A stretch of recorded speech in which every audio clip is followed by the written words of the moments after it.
football playoff rankings are officially out, specifically week 2.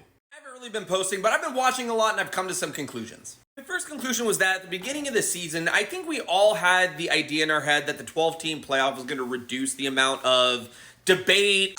That has not ended up being the case at all. I mean, yes, there's definitely more clarity, but no shortage of debate. And one of the big ones is how many teams are the Big Ten, and more specifically the SEC, going to be getting into the college football playoff? The SEC right now is slated to get 3, maybe even 4 multi-loss teams into the 12-team playoff.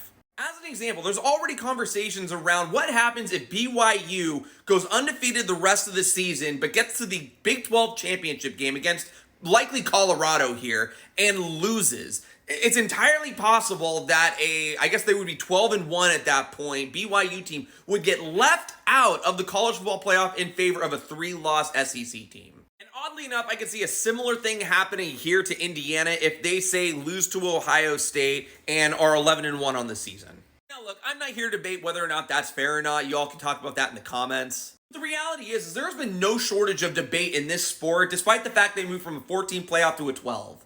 I'm here for it. I think it's healthy for the sport, within reason. I think the debate around the amount of multi-loss SEC teams potentially getting into the college football playoff does point to college football eventually going in one of two directions, and I'll make some future videos on that.